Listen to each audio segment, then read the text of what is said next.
اعوذ باللہ من الشیطان الرجیم بسم اللہ الرحمن الرحیم سہ نشین پر تشریف فرما مہاراشٹرا کل ہند مجلس اتحاد المسلمین کے صدر و سابق رکن پارلیمنٹ جناب امتیاز جلیل صاحب، مجلس اتحاد المسلمین کے بینر پر ٹکٹ پر لڑنے والے سارے امیدوار، قائدین مجلس، سننے والے بزرگوں، نوجوان ساتھیوں اور میری عزت ماں پردہ نشین ماں اور بہنوں، انتخابات کا وقت ہے، انتخابی سرگرمیاں عروج پر ہے اور ایک دو دن بعد انتخابی سرگرمیوں کا اختتام ہوگا اور یہ انتخابات جمہوریت کو نہ صرف مضبوط کرتے ہیں یا جمہوریت کا حصہ ہے، بلکہ انتخابات ایک جشن ہے جمہوریت کا، جو ہر شہری اس جشن کو مناتا ہے۔ کوئی امیدوار بن کر جشن مناتا ہے تو کوئی نعرے لگا کر جشن مناتا ہے تو کوئی جلسوں میں تقریر کر کر جشن مناتا ہے تو کوئی جلسوں میں شرکت کر کے اس جمہوریت کا جشن مناتا ہے تو کوئی پدیاترا کے ذریعے اس جشن کا حصہ بنتا ہے۔ اور آج جمہوریت کے اس جشن کو آپ کے ساتھ منانے کے لیے میں ضرور کھڑا ہوں، لیکن میں اس جلسے کے ذریعے ہندوستان کی سب سے بڑی اقلیت مسلمان کے اوپر ہونے والے مظالم، وہ ناانصافی، وہ حق تلفی کے درد کو بیان کرتے ہوئے ان مظلوموں کے درد کو آپ کے ساتھ میں بانٹنے کے لیے آیا ہوں۔ اگر میں یہ بات کہوں تو لوگ شاید اعتراض کریں کہ آپ نے اپنی تقریر کا آغاز ہندوستان کی سب سے بڑی اقلیت مسلمانوں کو مظلوم کہہ کے مخاطب کیا اور ان کے اوپر ہونے والے مظالم اور حق تلفی کے درد کو بیان کرنے کی بات کی۔ ہاں، یہ میرا حق ہے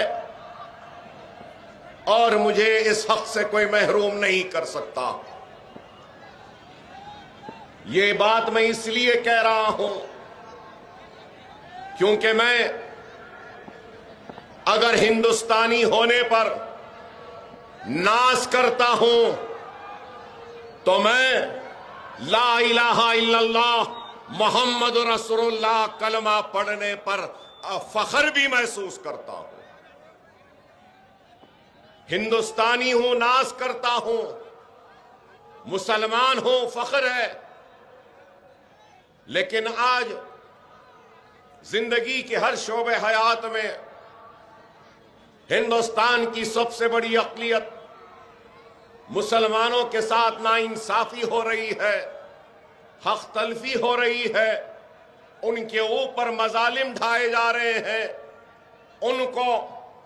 کرب بھری زندگی گزارنے پہ مجبور کیا جا رہا ہے، تو ان کو مصیبتوں اور مسائل میں مبتلا کیا جا رہا ہے۔ اس لیے یہ بات میں کہہ رہا ہوں، اور میں نے دستور پر حلف لیا، اور جب ایک انسان اور ایک منتخب ہونے والا نمائندہ، چاہے وہ اسمبلی کے انتخابات میں منتخب ہو یا پارلیمنٹ میں ہو، وہ حلف لیتا ہے تو ذمہ داری ہوتی ہے کہ وہ سب سے پہلے اس کی آواز بنے جو مظلوم ہے، سب سے پہلے اس کی آواز اور اس کی حق کی لڑائی لڑے جس کی حق تلفی ہوئی ہے، سب سے پہلے پچھڑے ہوئوں کی آواز بنے جو آخر میں ہے، ان کو آگے بڑھانے کی کوشش کرے۔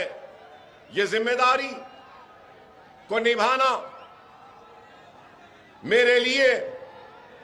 صرف ایک ذمہ داری نہیں بلکہ یہ دستوری ذمہ داری بھی ہے کہ پچھڑے ہوئے کا ساتھ دوں، کمزور کا ہاتھ تھاموں، مظلوم کی آواز بنوں، حق تلفی پر آواز بلند کر کے حق دلاؤں اور انصاف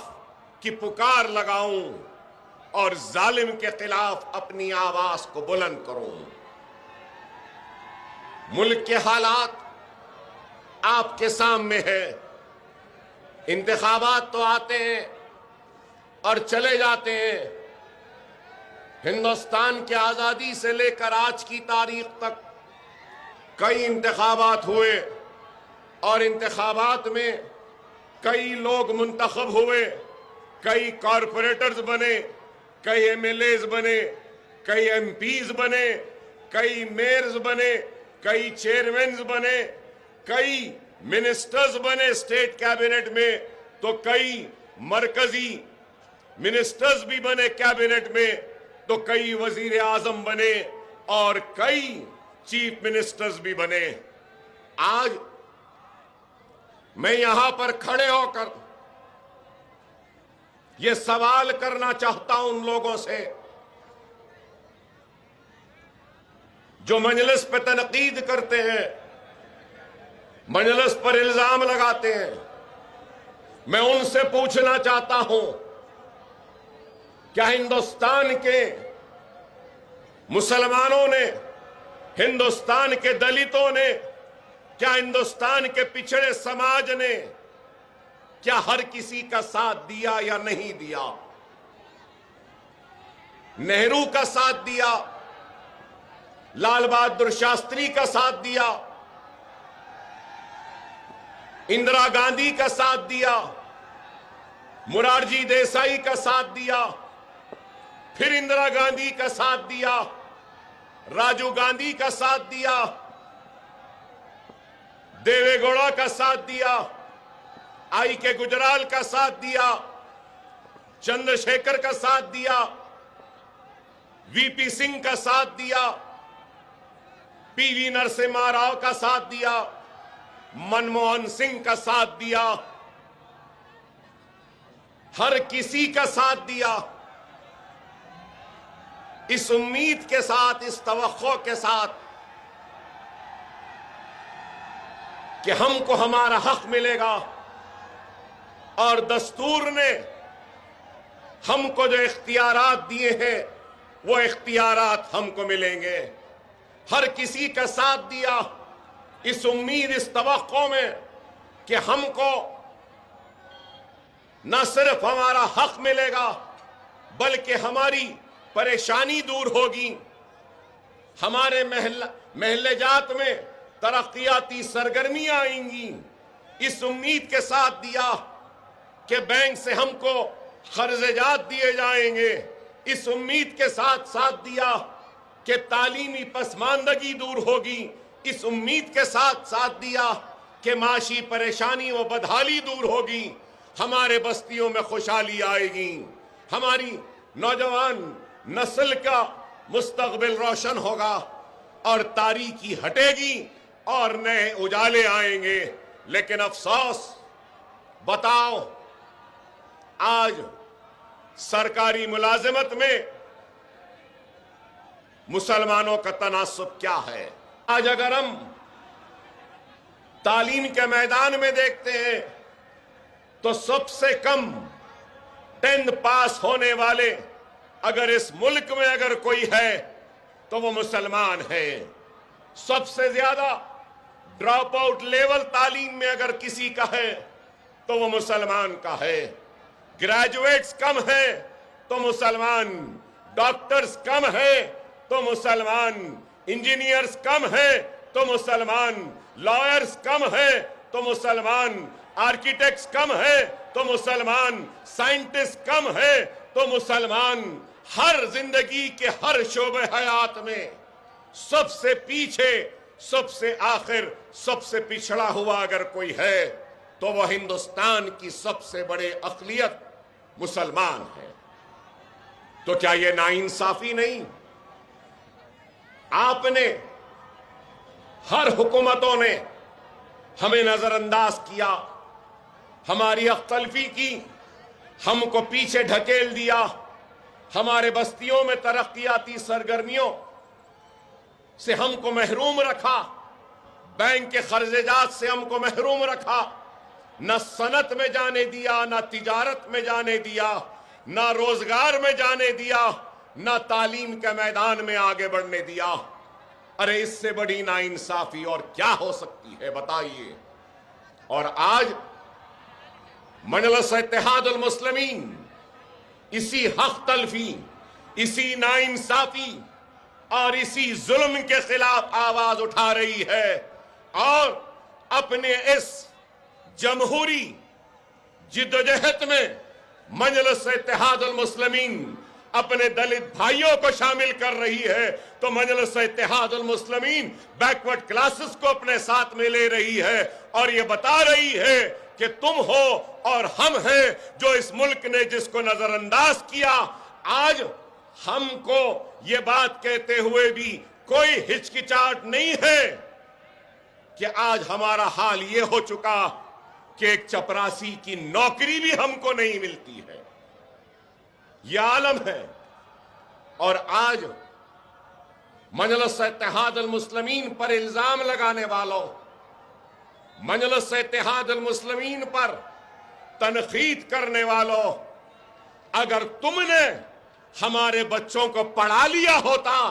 ان کو نوکریاں دے دی ہوتی، بستیوں میں ترقیاتی سرگرمیاں کر دی ہوتی، بینک سے قرضات دے دیتے، تجارت میں حصہ داری دیتی، اور ملک کی ترقی کا حصہ دار اگر مسلمان کو بنایا ہوتا